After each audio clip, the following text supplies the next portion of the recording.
Hello and welcome to another episode of Casting Views, the podcast that takes a topic each week and, as the name suggests, cast views. This week I've got my very good friend Justin Henson from the Movie Wire on the show. Hi, Justin. Darren, seems like forever since we last chatted. I mean, it's been what, 2 weeks maybe? We're going to get onto that. We're going to get onto that in a little second, actually. But actually, I say from the Movie Wire, but you have got a second podcast now, haven't you? Yeah, I think we're on our maybe 6th episode, 7th, depending on when this episode comes out. But yeah, me and Antonio Palacios just launched Back to the Balcony, which is doing fantastic, and we're having a lot of fun with it. So it's a great show if you haven't taken a listen. We cover some, maybe some popular to some forgotten movies, and we actually critique the critics, the great, legendary Siskel and Ebert. And I will second that it is a good show. It's very entertaining for me because we didn't really have Siskel and Ebert over here as really big known pundits. It's interesting to hear the take you two have on that and to hear the original reviews from them. But I am putting out feelers for a co-host to do a podcast where we review you and Antonio reviews Siskel and Ebert. So watch out for that. Oh man, karma. Yeah, but it is going good, and you've chosen some really good films to start with, which I think have been just incredible. And tell me about the movie wire. How's that going? You've kind of just wrapped up your current year, haven't you? Current season.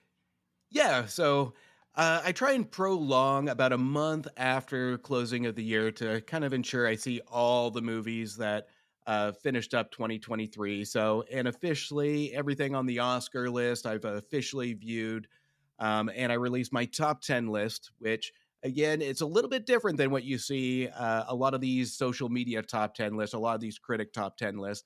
But, the most important thing, like I say in my show, is it doesn't really matter. We don't really go with the formula. It's these are the movies that meant the most to me in 2023, and it was a rough 2023. And I think I didn't get my first 4-star till probably about October, Wow. November-ish. So, but these movies are fantastic. And if you haven't taken a listen to my top 10 list, take a listen to it because there's some fantastic movies that just deserve to be watched that wasn't recognized by the Academy this year. And I think it's definitely worth a view. Yeah, definitely. If you're not, and can't believe you're not by now because the amount of times you've heard him on this show. But yeah, do subscribe to the Movie Wire as well as Back to the Balcony because I have to say you. As you said, you are reviewing from the heart. You're not going along with kind of the general consensus. And whether that's be you get extremely angry at a film, but I know that's normally because you're just frustrated, right? Rather than sort of wanting to be angry at a film or whether you love a film. Yeah, you've got a unique way of expressing your view on a film. Well, good or bad, you need to have some fun with it because there's a level of appreciation, even with the bad ones. Even though I think they're bad or they're horrible, there's somebody out there that's really going to enjoy it. And if I'm going to review a movie that's just completely horrible, my intent is to make it so horrible that, people may want to see it. But, movies are all about conversation and fun. And, that's what I want the show to be. So it's Yeah. just to have some fun with it. And talk about fun. I would particularly recommend the recent musical episode from the movie Wire. Hands down one of my favorite episodes to date, and the guy we have auditioning in this show is just fantastic. We're gonna see some great things from him in the future, I'm sure. Absolutely. Do you know what? I'm probably going to link it in the show notes for this. But yeah, that guy, yep, he's got a voice. Let's say that. He was robbed by not doing the Super Bowl halftime show, just saying. Well, it's going to be next year. I think you have to watch his space for next year. Eyes open. How's 2024? Do you think going to shape up for movies? Are you hopeful? I am. Given that my first show of the year this year started with a 0-star, I'm crossing my fingers here.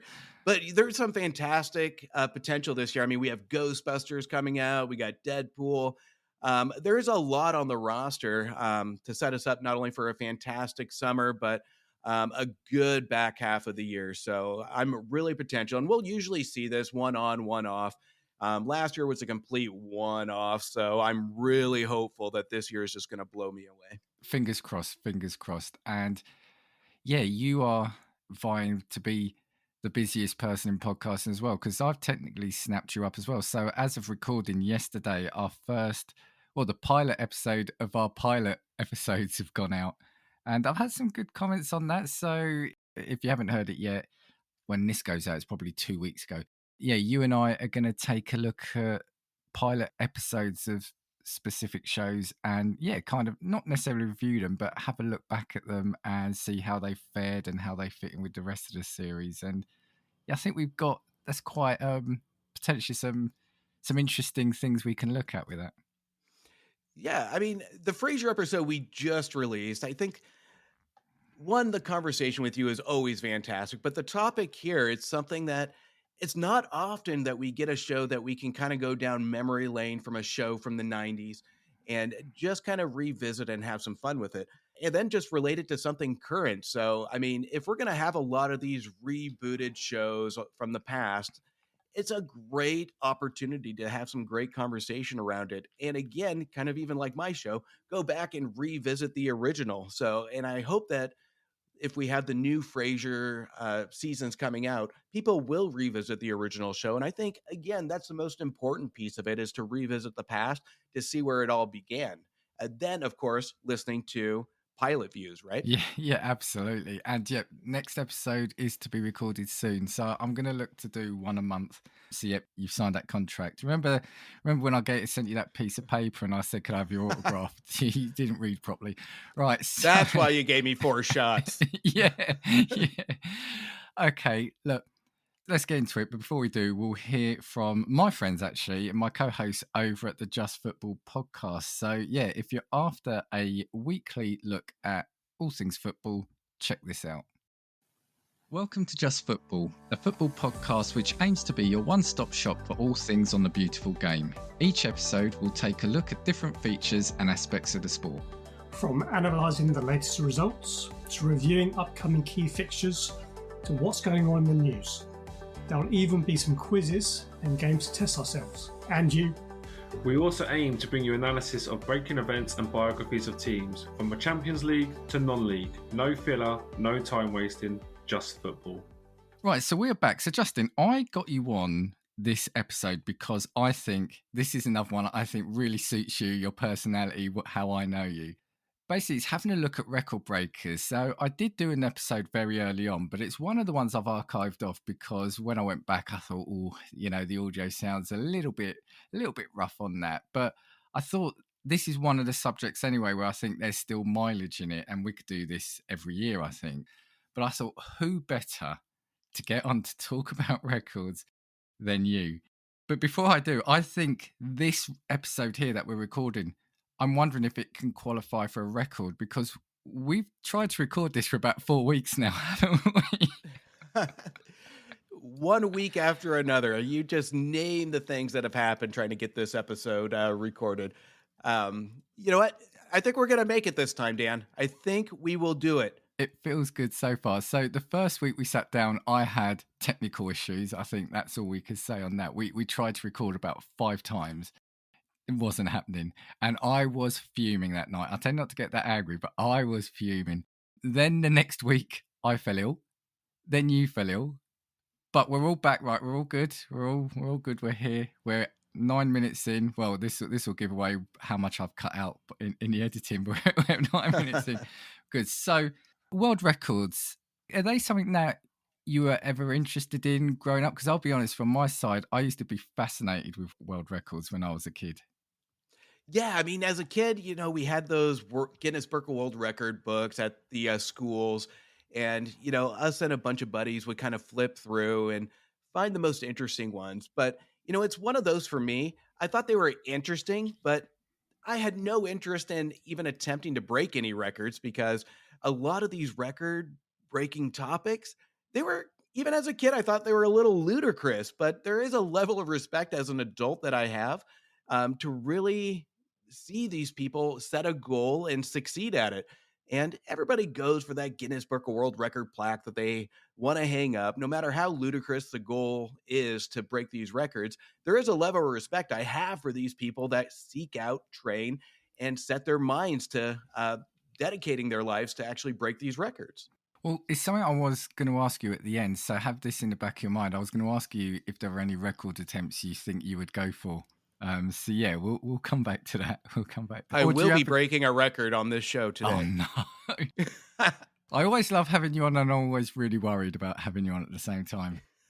Yeah, I mean, with world records, again, I was fascinated by stuff like this as a kid. So remember back in the day in England, we had 4 channels, so there wasn't that much on. So when you saw these feats, and usually it was incredible stuff. So it was often strength, endurance, sporting prowess. It does feel that now, though, you can get a record for almost anything, doesn't it? So have you kind of seen that and feel that? Yeah, and kind of going down the rabbit hole, these record breakers. You see, somebody breaks a record, but those bastards over at Guinness Book of World Records, they always set the bar a little harder. So it's never the same kind of record you're breaking. Yeah. So they always have to set something a little bit harder. So it's never the same. So again, you can go back and forth on it where there is a level of respect for it, but at the same time, if you're going to set a record, set the standard for everybody. Yeah, and it was actually something I came across last night when I was looking at this. That yeah, they do seem to change the goalposts a little bit for records, and so I'm wondering, is it an attempt almost to be able to have anyone become a world record holder? It feels like. I honestly feel, well, like I said, we'll see what you've got in store, but honestly feels like we could do something. We could do this. I have a list for things for us to do, Dan. Okay. So by next year. Well, maybe we put it out to a poll on social media and let the listeners decide. I was just going to start off with just a little brief, as I like to do, just around the Guinness records itself. So, and again, I know I've mentioned this before, but I love the origin of the Guinness records. So it was on the 10th of November 1951, Sir Hugh Beaver, then the managing director of the Guinness breweries, went on a shooting party in the North Slob by the River Slaney in County Wexford. After missing a shot at a golden plover, he became involved in an argument over which was the fastest game bird in Europe, the golden plover or the red grouse. That evening at Castlebridge House, he realised it was impossible to confirm by reference books whether or not the plover was Europe's fastest bird. Beaver knew that there must have been numerous other questions debated among the public, but there was no book in the world with which to settle arguments about records.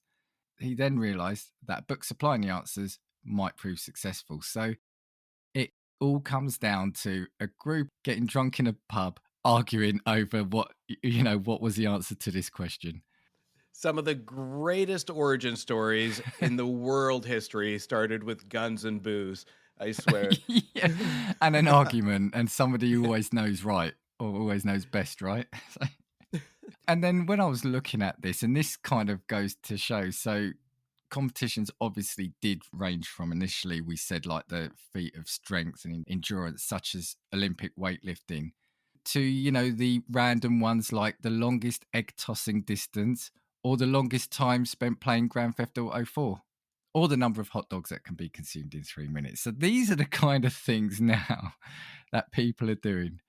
The hot dog eating contest was on my list too. So I know. Well, you can go into it. I was just saying, but the amount of records like in video gaming I probably could have had over the years, I just didn't know you could qualify as a Guinness record holder for video games.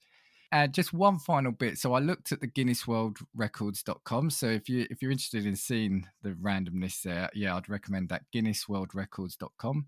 They say there, to become a record holder requires determination, extraordinary skills and commitment. Before applying for an existing record, check the current information and make sure you've got what it takes to break a record. If you're suggesting a new record idea, we recommend you spend some time searching our current records to see what may already have been achieved in your area of expertise. Every newly approved record has to be significantly different from existing records and demonstrate a completely new skill. Being the first to suggest a record does not immediately qualify you for acceptance. with around 60% of applications for new records being rejected. Just to round that off, globally, they receive over 1,000 applications a week. The current waiting period for all applications is a maximum of 16 weeks.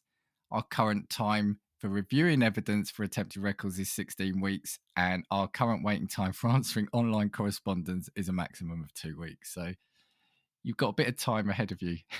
I feel like we pick a topic and we start training when they start doing the application process, and we will master this skill, I swear. Well, we've got what did I say? 16 weeks. So we've got 4 months. So maybe we might be able to get in time for a Christmas world record.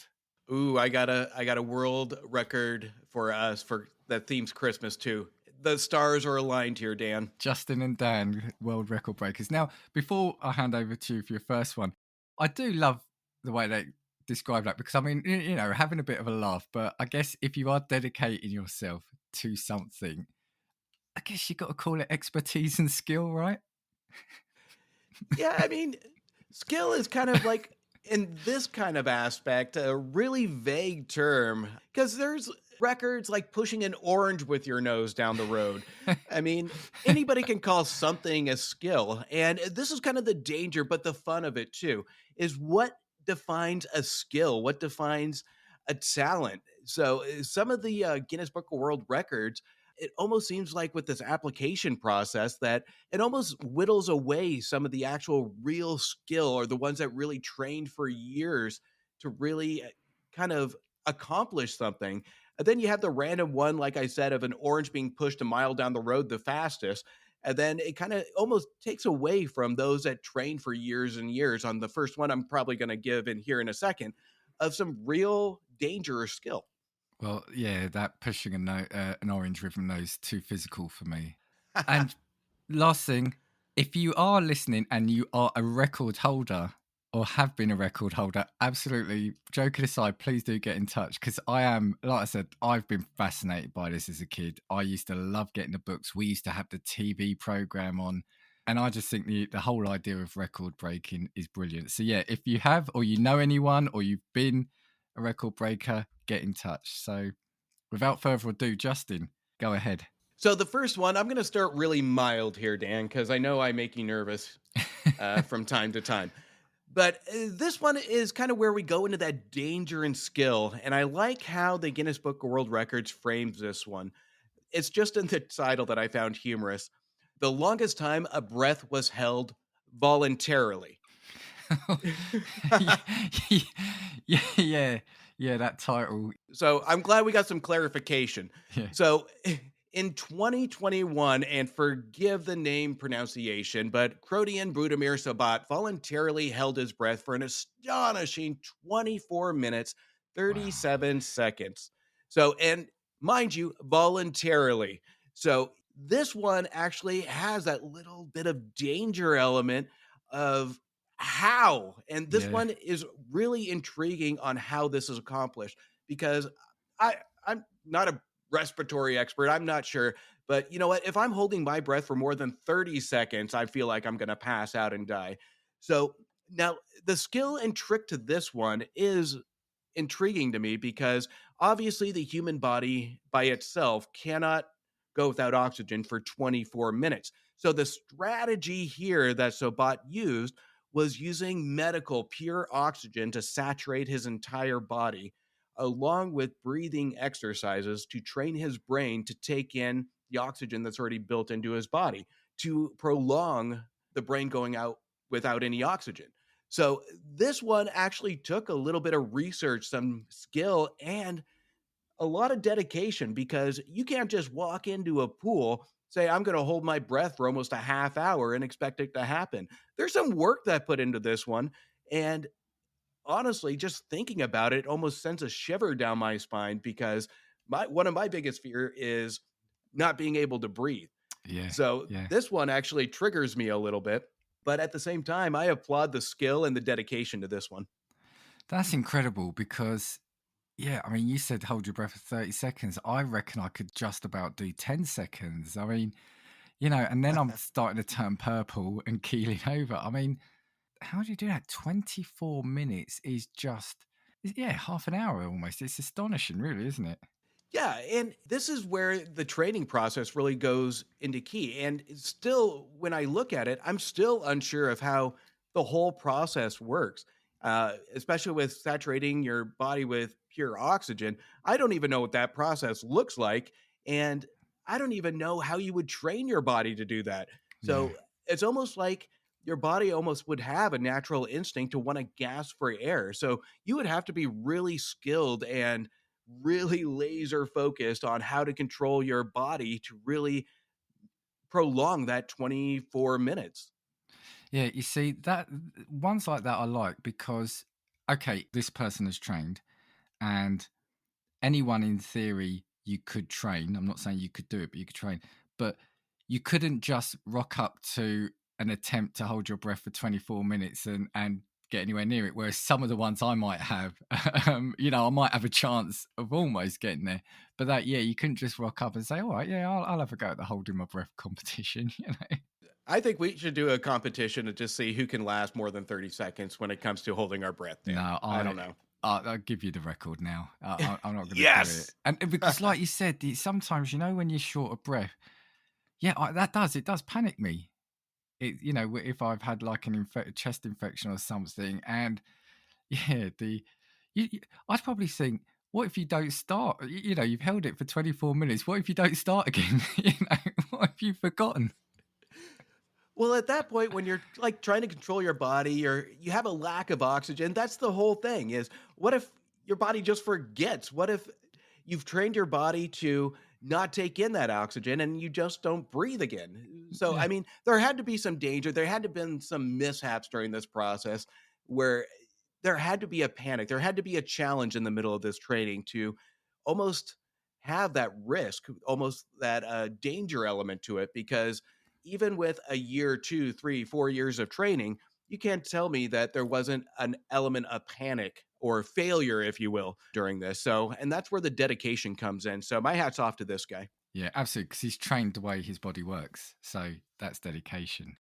Do you know what I'm going to do, actually, Justin? I'm going to let you go through your list because I do worry on things like this. I mean, there's thousands of records, but I want to make sure I don't necessarily take any of yours. So, unless there's any Oh, you want to keep to the end specifically, give us a shout. But yeah, give us your next one. I'll start with the next two. And these next two are almost kind of a package deal here. So, my main intent for the next two is to almost play matchmaker because I think these two record breakers need to be together. They need to meet, they need to get married, they need to have probably about 100 kids. My first one, Dan, is the longest tongue. Okay. Yeah, Justin, I don't know what you're doing now, but can you stop that? Yeah. And I will leave the second one up to the imagination. But right now, let's focus on the longest tongue. Right. So the longest tongue measures 3.97 inches from the tip to the middle of the closed lip. And this long tongue belongs to the very talented Nick Stolberl from the US. This was verified in 2012. Now, his tongue, Dan, can hold 5 donuts. That's pretty cool, actually. Now, this man, forget Ben Affleck, this should be the spokesperson for Dunkin' Donuts, where you just have him walk in, walk out with 5 donuts and a cup of coffee attached to his tongue. I'm just looking this up, actually. Oh, wow. Okay. Yeah. Long tongues weird me out as well. I'm going to be honest with you. Okay, there's nothing better than the best reaction of you researching the longest tongue, and the first thing you say when you Google it is, oh, wow. I Yeah. love that reaction. Yeah, I mean, sorry, I was just going to say, so there's a picture here and he's sticking his tongue out. It's almost like he's touching his chest with his tongue, the picture I'm looking at. I mean, yeah, sorry. Well, no, I mean, he also goes on to say this was a blessing because how much money he saved on napkins, because he has pretty much a natural wet wipe that he can pretty much use anytime he goes to dinner. Yeah. Oh dear. Yeah. Holding 5 donuts. Yeah, I mean, that's pretty incredible. But I mean, doesn't it? Oh, well, hold on, be careful. Doesn't it get in the way? I mean, doesn't it just take up In space? the I way of mean, what, Dan? doesn't it just take up space in his mouth? I mean, does he not just, like, does he not bite it constantly? I when I first saw this, I got the visual of the like a cartoon where they roll up the tongue and just kind of put it in the mouth. Yes. Yeah. Or yeah, he's stealing food from the table over at the restaurant, the next table. Just like a frog. Yeah. Yeah. Yeah, I mean, we've managed to avoid jokes here so far. Yeah, I mean, that's one of the ones, isn't it, where I mean, unless he's trained that, he's done exercises with it, but it's Which you can't have a long tongue and not do exercises. The man has a talent. He has to have some sort of skill with this, which will go into my second one. But well, I mean, yeah, he's just born with. It's like those, the tallest people. I mean, yeah, that is. It's just what they do, right? They just it just happened to them. when the Guinness Book of World Records shows up to his house and they ask okay, so what's your skill? All he does is, Yeah, he sticks his tongue out. Yeah, and they're like, and what's your skill? Yeah. Then we get the donut trick, and then he gets the certificate. To me, that one for Guinness Book of World Records would have been probably a pretty cut and dry one, where if they didn't have anything else on the books, all they have to do is take a measuring tape to his tongue and give him the damn certificate. Yeah, if you need envelopes or stamps moistening, yeah, he's your man. Okay, what's the one that matches up with that? Again, I hope this happens. I mean, they're both, I think, single at this point, but it seems utterly wrong for these two not to be together. They are meant to be together. And I really think they should have these two on the same page of the Guinness Book of World Records.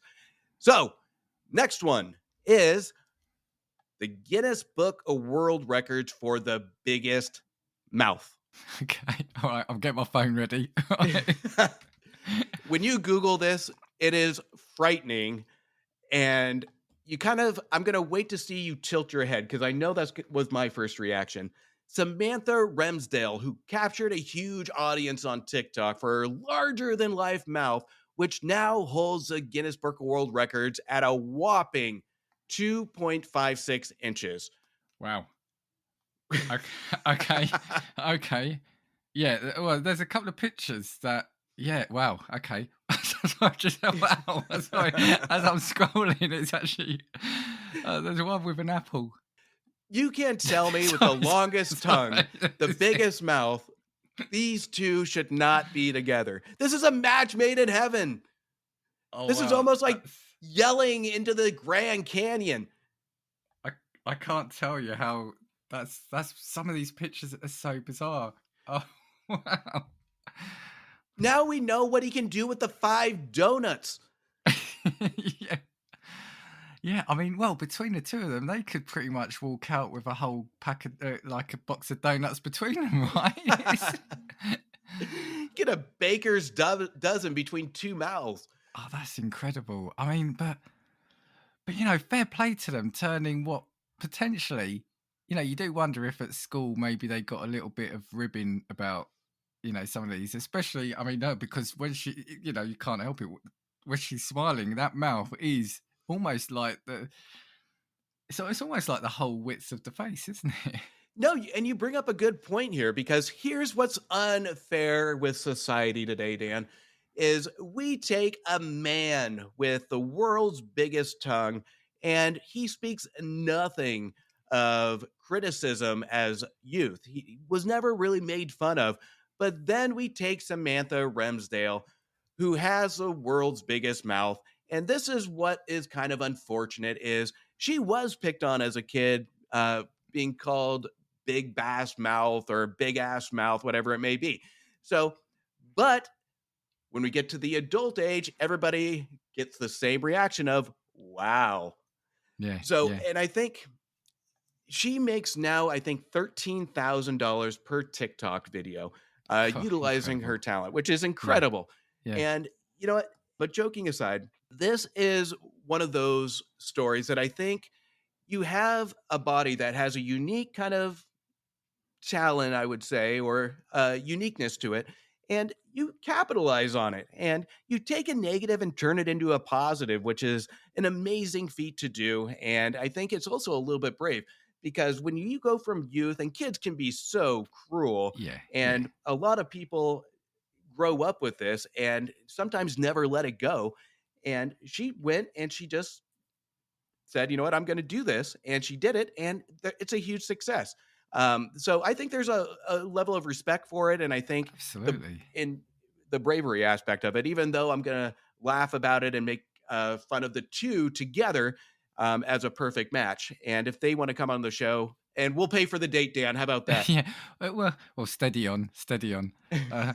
And that's exactly it. And when I was laughing when I looked at the pictures, it's because she's clearly having fun with this. So when you see the pictures, she's clearly, like you said, maximizing this, capitalizing on this, and yeah, having the last laugh, I reckon, potentially from what she was having during, you can imagine, during school days. So yeah, she's definitely enjoying that. And why not? 13K a TikTok video.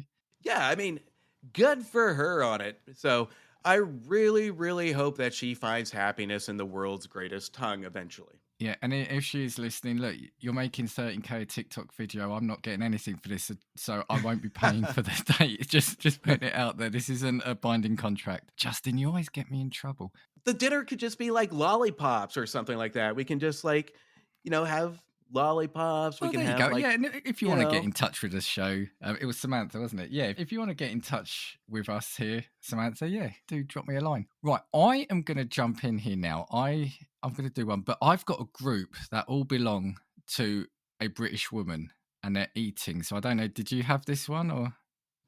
No, this one's new to me. Okay, so I was looking, and I love food. I love my food, so there was always going to be eating ones. And I saw one, and I thought, it's a Brit. She's got this award.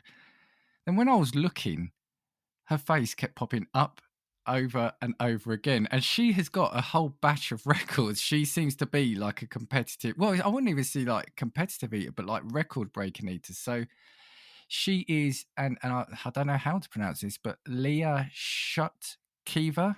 So yeah, Leah Shutkever of the UK, and these are probably just some of them. I don't know if I've got all of them, but these are the records she has broken, and these are all in the last year, I think, because they do. I think once a year they do like a world record day, don't they? The fastest time to eat a muffin, she got that 15.25 seconds. Which I'd like to take my chances. I'm sure I'd like to.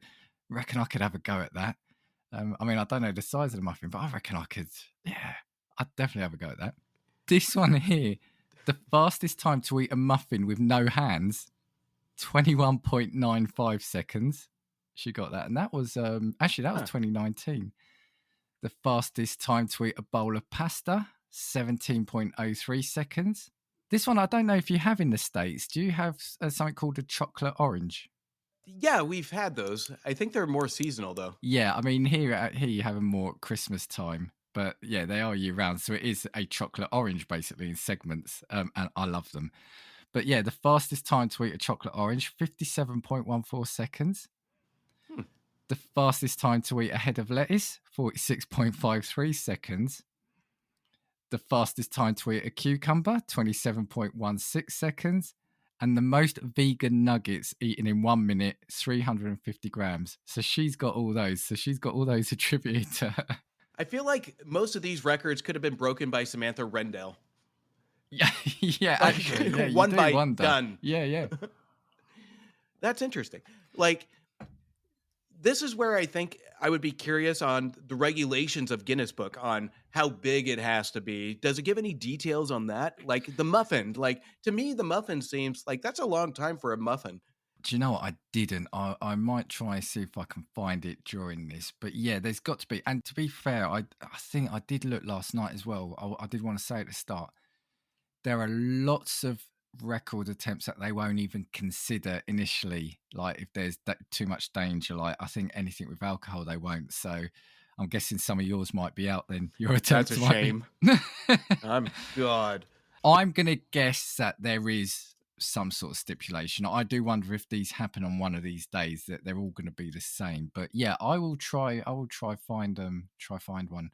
Anything around someone having so many, or around eating ones in general? Sorry, while I was just looking, sorry, I've asked you a question and I've interrupted you, but she's got the most tomatoes eaten in 1 minute, 8.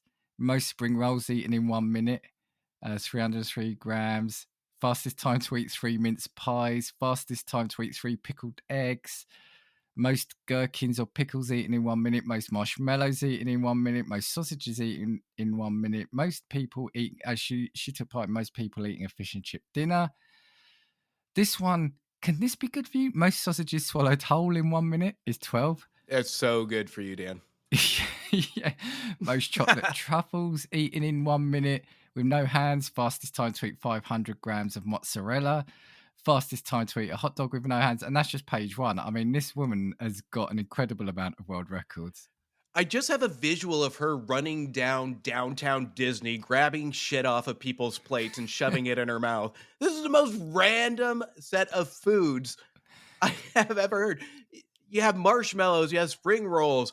Where's the churros coming out? Where is she eating this? Is she just is it like a summer camp? She's just invading the cafeteria? Yeah, I mean, it doesn't, and I've just had a look, it doesn't give you anything around the dimensions of the food. This is what I'm saying, where it now feels like you name it, you can have a record in it. And, do I feel that that's right? I don't know, but she's got these records, I don't.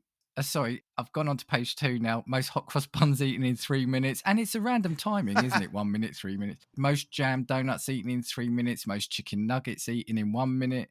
Fastest time to eat 15 Ferrero Rocher. I mean, yeah, I don't know what else to say. It's incredible, really. Found an article. She holds 18 records, sorry. How many chicken nuggies did she eat to break the record? I'm curious on this one. Maybe there's something, maybe I can beat that one. I think it was it's by grams, so I think it was something like 300 odd grams of chicken nuggets, which doesn't sound a lot. Yeah, it doesn't. Well, it doesn't. Yeah. No, is it a lot? Well, I can't do it. So I would have a go. Let's say that I would have a go. So the vegan nuggets was 350 grams in 1 minute. Oh, they're vegan nuggets? No, she did chicken nuggets as well. I think that was slightly less, but the vegan ones was 350 grams. Yeah. What have you got next? Next one, I think I'm going to try and break a record here. Now, going down the rabbit hole, figured what can I do on a podcast that would maybe attempt to break a record? And obviously, I got the measuring tape out, and nowhere close am I going to have the longest tongue on a podcast. So I was out on that one. Go then. That one would be too easy, Dan. That's in my Patreon, which is coming up soon. Okay, so yeah, stay tuned. I hope that's in the contract. All right. So I figured in 1995, Canadian Sean Shannon recited Hamlet, To Be or Not to Be, 260 words in just 23.8 seconds, which holds the world record for reciting the to be or not to be speech. So I think I'm going to give it a go, but changing the terms on a podcast. So, and this is going to be a complete disaster, just so you know. And just to kind of add to the fun factor, I haven't visited the to be or not to be speech in years and years and years. So I'm Googling it for the first time. I just kind of want a waterline to see where I would hold up compared to 23.8 seconds. I'm curious. Well, I've got a timer. I didn't know about this, so I've just got a timer. I will count you down when you're ready. 3, 2, 1, go. You go and go, and then just hold your hand up when you're finished. Perfect. Let me pull it up here. Here we go, people. We're going for a world record here. So what was the record? 23.8 seconds. Okay, 23.8. So just give me a nod when you're ready, and I'll count you down. You go on, go. Oh, God, this is going to be a nightmare. All right, Dan, I am ready. Okay, 3, 2, 1, go. To be or not to be, that is the question. Whether it's a noble or minor suffer, the slings of arrows outrageous fortune, or takes arms against the sea of troubles, an opposing end to them, to die to sleep, to no more to sleep to say we end. The heartache of 1,000 natural shocks, that flesh is hair to the consumption. Devotedly we wish to die to sleep. To sleep persistence a dream, as I to rub, for in the sleep of death of which our dreams may come. We have shuffled this moral coil, we must give pause, there's respect. That makes calamity of a long life, for who would bear the whips and scorns of time? The oppressor is wrong, the proud man's continuing, the pangs of disparate love and laws of delay. The illness of the office of spurns, the patient of merit of unworthy takes, the him himself the quittance makes, the bare boatkin who pharaohs bear, the grunt the sweat under very life, the wind dreads of something after death, the undiscovered country from whose burn no traveler returns, puzzles the will, and makes rather bears to those ills we had, to fly the others we know of, thus coincidence doth makes cowards of us, and thus native hue of resolution is sickled over the pale of thought, enterprises of great pith and moments with regard to the current stern array, and lose the name of action. Right, I forgot to press start, sorry. Oh, no, I'm joking. You didn't get the record, unfortunately. Oh, man. It's a good first attempt, 54 seconds. Jesus. So, but this just proves a point, right? Because, obviously there were a couple of stumbles, but well, I was going to say to be fair, but this feels like I'm really having a go at you. You'd already gone past the record before that point anyway. But it just does show you, because you were reading that fairly fast, right? And this person has done it 30 seconds less than what you've done, which is incredible. Well, let's try it again. Let's do this. So start that timer one more time, Dan. Okay. Ready? All right. Let's count you down. So people, bear with us because we're going for a world record here. Now, obviously, I can't tell if Justin's cutting out entire passages, but he wouldn't lie to me. I know he wouldn't. So are you ready, Justin? Ready. 3, 2, 1, go. To be or not to be, but the end. 2.14 seconds. We've done it. Yes, here on Casting Views. It's official. Well, actually, I probably shouldn't say that, but yeah, if you're listening to this, go back to that bit. Go back about 30 seconds and put it on like 0.25 speed, and you're going to hear it all. But Dan, in fairness, that was on a podcast, so yeah. And do you know what? I will edit that to make it look like you did do it in like 21 seconds. So don't worry about it. It's all good. I've got you. Okay. I've got you.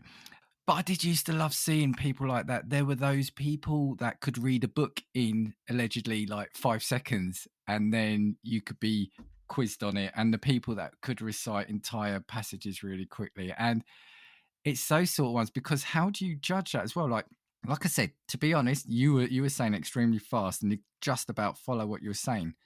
Do what you did in half the time. The words have got to be almost incomprehensible, surely. So did they record it and just slow it down? Must do.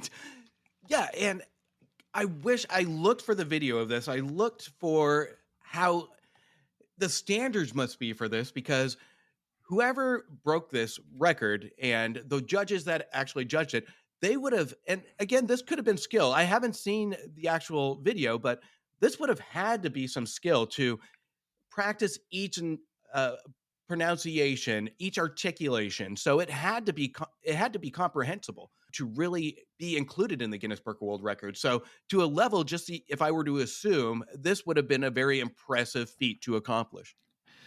Do you think though, and again, not diminishing it in any way, but do you think there's an element of almost like muscle memory, that if you have got a passage and you are just saying it over and over again, that there's almost an element that, because you were reading that, so to be fair, you said you hadn't seen it in years, you were taking it off the internet, but if you've memorized that and that's all you're doing, I wonder if there's an element of that has to help, right? That's got to be a thing.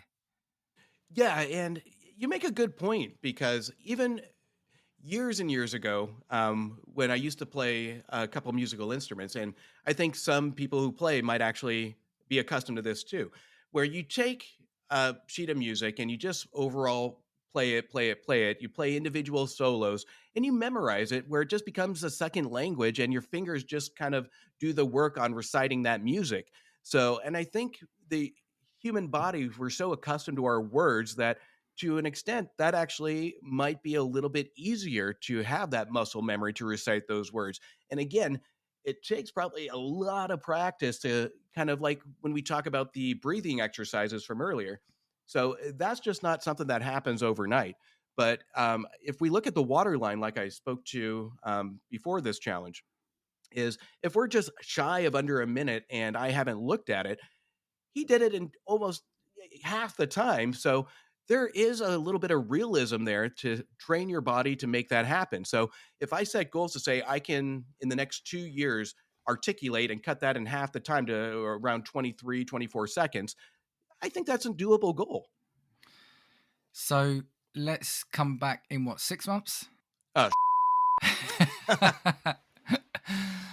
Okay, I'm gonna do a couple. Actually, I was gonna do one. I should have done this when you did your first couple, but I want to see. This was 2020, so I don't know if it's still the case now. I haven't checked, but there was Macy Curran from the USA, 17 years old. This was in 2020.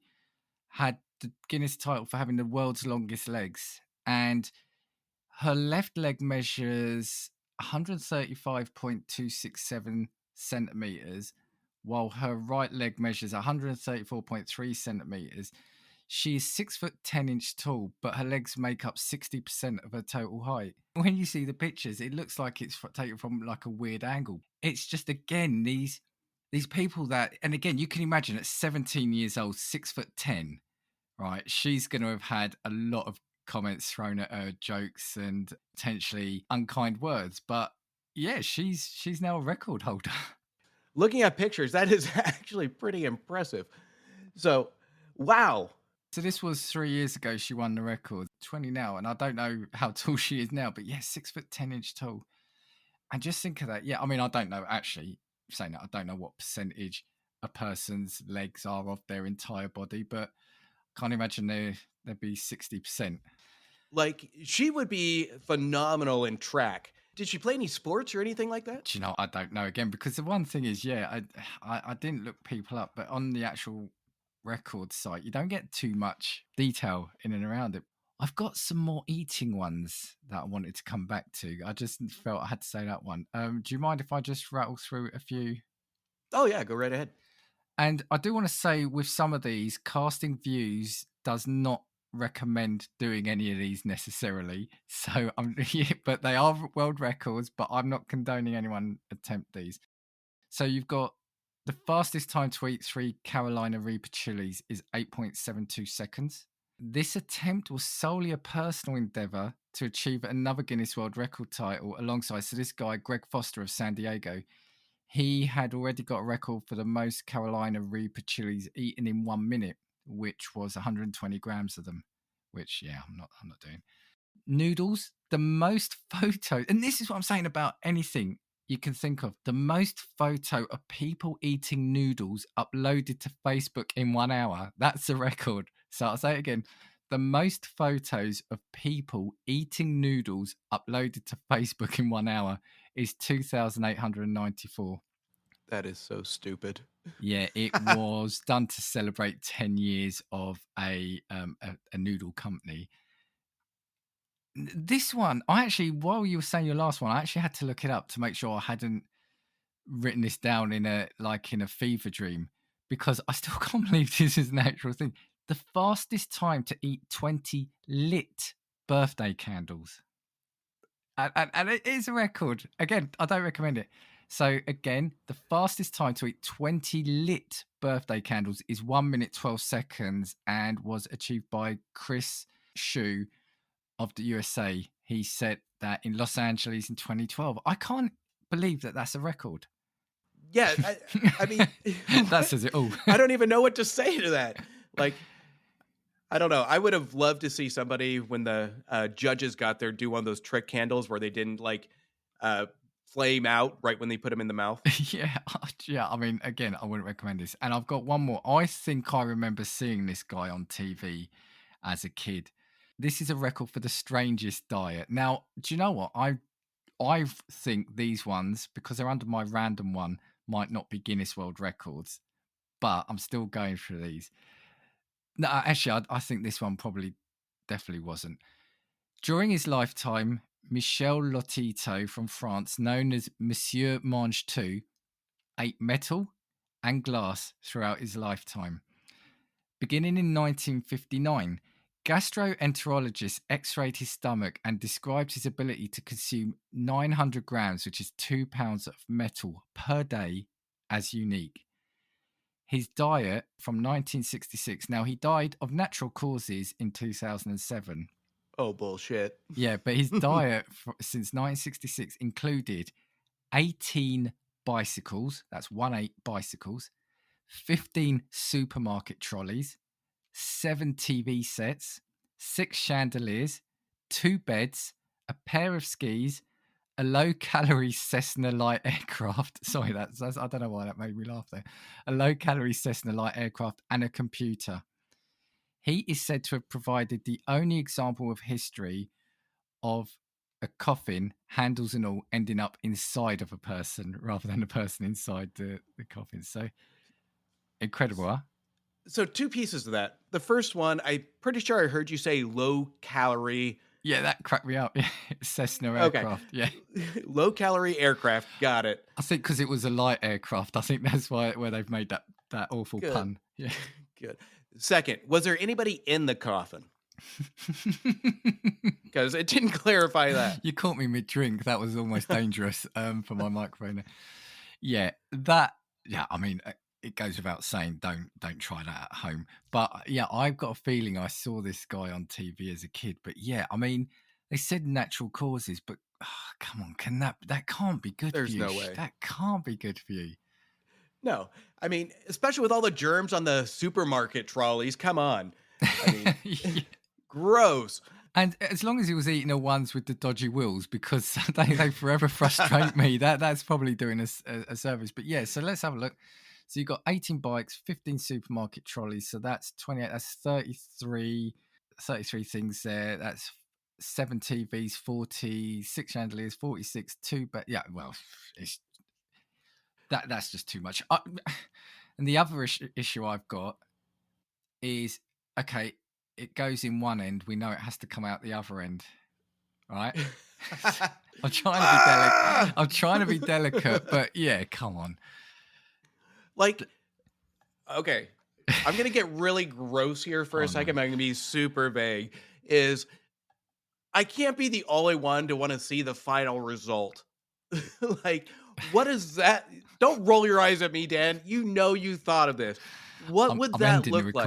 I'm ending the recording here now. No, I want to know what a plane looks like, a low-calorie plane. I want to know what that looks like in the toilet.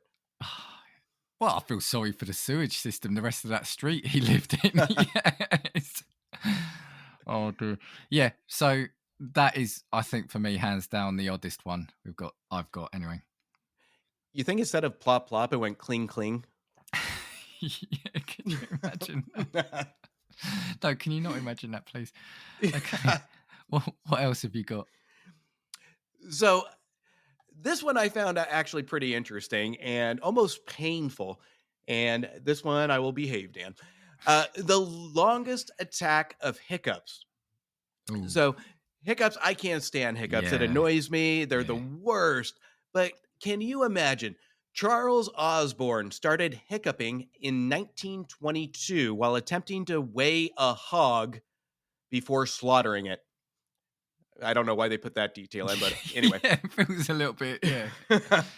He was unable to find a cure, but led a normal life in which he had 2 wives and fathered 8 children. He continued his reign of hiccups until the day of his death in February 1990. So, sorry, when did he get it? 1922. No, come on. And he had constant hiccups. Constant hiccups. Oh, come on. I mean, does my head after 20 minutes. I mean, I don't know. Yeah, the same. But, I can kind of get the 8 children because, during sleeping with his wives, I can imagine the hiccups you're getting a kid every hiccup when you're Hold on. I've worked something out here. Did he actually have hiccups, or was that a clever ploy? So he's obviously. I know when you said he had 2 wives, was he? I know. This is where my mind went. That he had them at the same time, and I was thinking. So when one wife said, where have you been? He started hiccuping to buy some time to think of an excuse. Is that what he was doing? My mind went the same way. And, I can figure with the 8 kids just doing a hiccup, going, a hiccup, whoops, there's another kid. Come on, seriously, when I get hiccups, they can actually get quite painful after a while. That's the thing. Yeah. Yeah. Well, it almost makes me think if his body kind of adjusted to it or he just became accustomed, but hiccups are so awful, I can't imagine. Yeah. Like the last thing on my mind, if I'm having 50, 60, 70 years of hiccups, I don't want to have kids. I don't want to get married. Honestly, I'm focusing on that's the last thing I want is to battle through these hiccups and think of sex. What was his profession? Don't tell me it was like a surgeon or a dentist. Please don't tell me. Well, oh God. Well, Yeah. it makes me want. Obviously, he was a pig slaughterer. He must have Oh, been a sorry. Yes, farmer. you did say that. You did say that. Yeah. So those poor pigs, you can see the hiccuping farmer coming at you with an axe, and this isn't going to be a good time for you. Oh wow. Yeah. Okay. What else have you got? Have you got many more? Or Well, I have 2 pieces. Okay. So Okay. I have one challenge for you by the next time we do this show. And I Okay. picked one that should be fairly simple. Okay. So sorry. So are these actual current records that you're going to give us as well? Is that what they are? So the first one's just for you. And then I have another set that me and you can attempt by next Okay. show. Well, tell you what. I just want to rattle through some very quick ones, and then we'll finish with those. Copy. So yeah, these I'm looking at them. I think definitely not necessarily from Guinness Records, but some bizarre collection. The most snails on a face achieved by Finn Keller, age 11 of Sandy, Utah, who managed to fit 43 snails on his face. Most eggs crushed with the head is 80 in 1 minute. Most people brushing their teeth simultaneously, 10,800 in Manila, Philippines. They brushed their teeth for 3 minutes, which at least they made sure they did it properly. The largest collection of sick bags, I don't know why I took that. So the bags are from 1,142 airlines, 160 countries, and there were 6,016 of them. And my final one is cycling backwards with a violin by Christian Adam. He managed to cycle 37 miles or 60 kilometers in 5 hours and 9 minutes. Wow. Yeah. Well, So that's all my list. Yeah. Well, it's funny you did the sick bay because I saw that one and I saw one of the pictures, and me and this guy have something in common because I actually have one of the sick bags that this guy has from one of the pictures. I do. So he's only got 6,015. You stole one. Is that what you're saying?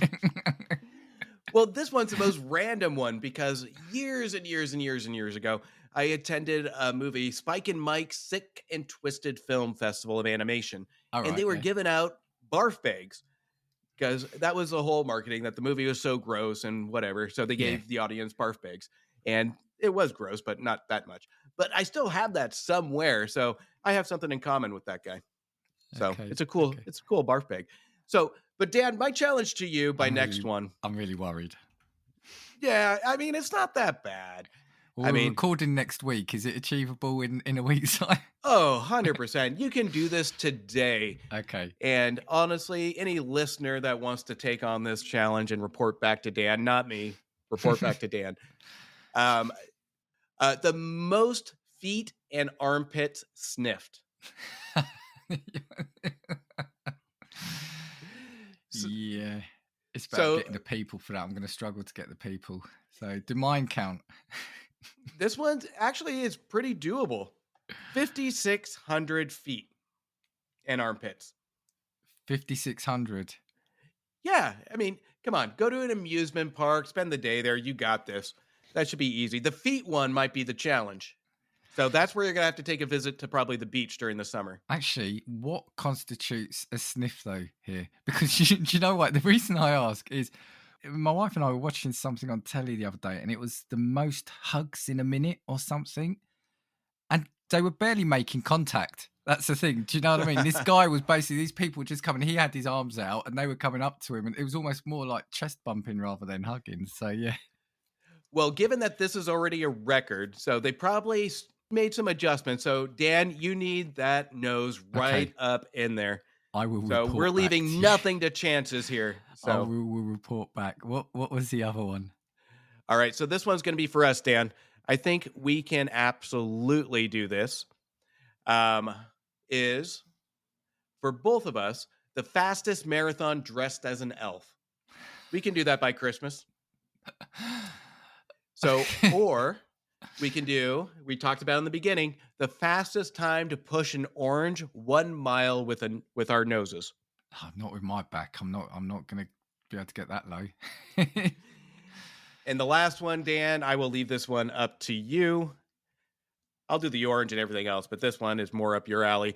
Most nails hammered with the head in 1 minute.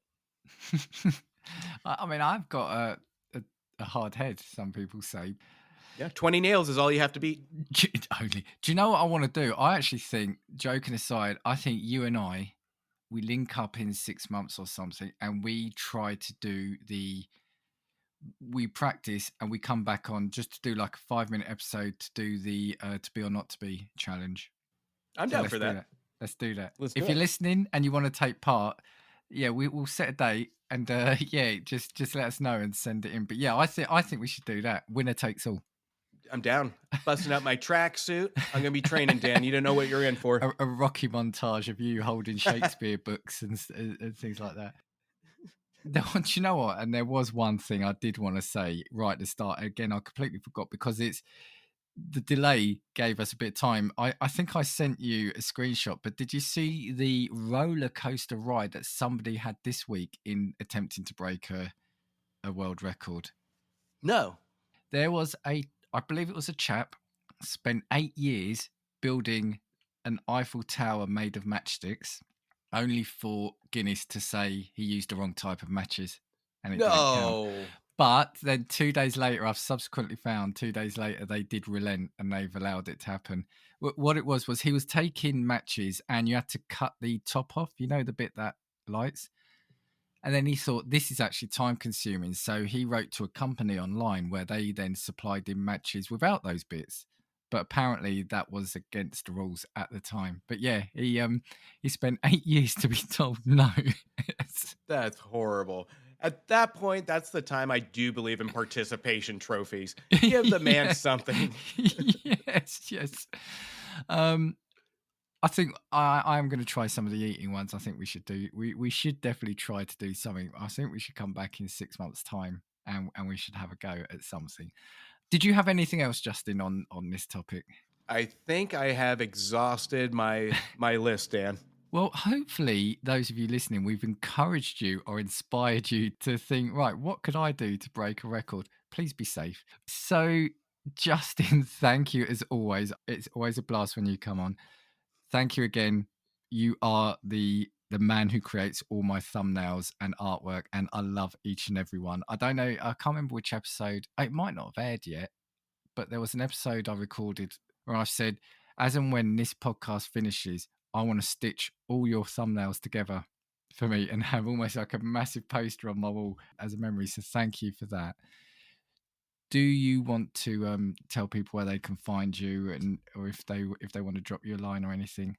Yes. So you can check me out wherever you listen to podcasts at The Movie Wire. We just kicked off season 3, the 2024 movie season, and you can follow me on all the socials, including a letterbox at Movie Wire Show. And you can check us out at Back to the Balcony on your respected podcast and YouTube. Yeah, and as I said right at the start, love you and Antonio together. Brilliant. The chemistry and just your expertise and knowledge on films, just brilliant. So yeah, check those shows out. And as always, thank you for coming on here. It's always, like I said, always a blast. Please be sure to check out, like I said, I'm not sure when this episode's going out, but in a week or two from now, there'll be another pilot view episode with the one and only Justin and myself. And for me, yep, you can get me on all the platforms. Do subscribe to not miss an episode, like and share, let people know. And if you want to drop me a note, you can find me at Casting Views across all social media platforms. Until next time. 2, 3, 4. If I want your opinion, I will give it to you. Come on, check what we've got, cause you need it. Don't make us get a spork and bullshit.